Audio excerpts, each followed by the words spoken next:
மற்றும் ஒரு அண்மை செய்தி, நாகர்கோவில் சிறையில் விசாரணை கைதி மர்மமான முறையில் உயிரிழந்துள்ளார். காவல்துறையினர் மீது நடவடிக்கை எடுக்க கோரி உறவினர்கள் மறியல் போராட்டத்தில் ஈடுபட்டதால் அந்த பகுதியில் பரபரப்பு ஏற்பட்டது. சபரிவர்மன் மரணத்தில் முறையான விசாரணை நடத்தப்பட வேண்டும் என்று அவரது உறவினர்கள் வலியுறுத்தியுள்ளனர். லாக்அப் மரணத்திற்கு முதலமைச்சர் விஜய் 1 கோடி ரூபாய் நிவாரணம் வழங்க வலியுறுத்தப்பட்டிருக்கிறது. கரூருக்கு கொடுக்கும் போது லாக்அப் மரணத்திற்கு கொடுத்தால் என்ன என்று உறவினர்கள் கேள்வி கேட்டிருக்கிறார்கள். நாகர்கோவில் சிறையில் விசாரணை கைதி மர்மமான முறையில் உயிரிழந்தது பெரும் பரபரப்பை ஏற்படுத்தியுள்ளது. காவல்துறையினர் மீது நடவடிக்கை எடுக்க கோரி உறவினர்கள் மறியல் போராட்டத்தில் ஈடுபட்டதால் அந்த இடத்தில் சிறிது நேரம் பரபரப்பு ஏற்பட்டது. சபரிவர்மன் மரணத்தில் முறையான விசாரணை நடத்தப்பட வேண்டும்.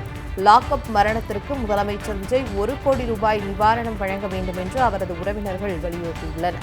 கரூருக்கு கொடுக்கும் போது லாக்அப் மரணத்திற்கு கொடுத்தால் என்ன என்று உறவினர்கள் கேள்வி எழுப்பியிருப்பதை தற்போதைய அண்மை செய்தியாக பார்க்கிறோம். போஸ்ட்மார்ட்டம் ரிப்போர்ட்டுக்கு உள்ள என்கொயரிக்கு உள்ளே கூட்டு போகிறாங்க. நான் உள்ளே போய் பார்த்தேன். உடம்பு பூராமே எல்லாமே அடித்த காயம் அங்கங்கே ரொம்ப சவந்திருக்கு. முதுகுல இருந்து கீழே வரைக்கும் உயிர் தரத்துலையுமே ரொம்ப அடி விழுந்திருக்கு.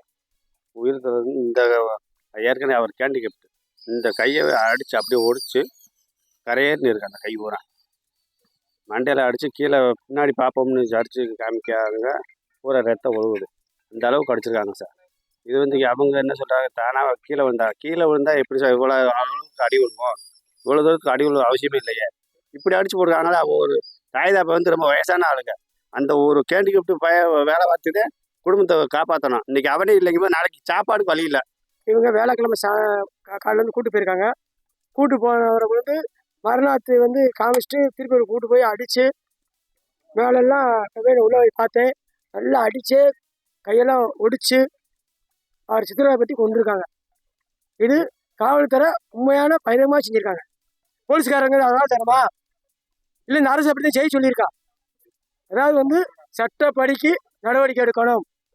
அடித்தவங்களை கைது பண்ணணும், தண்டனை கொடுக்கணும்.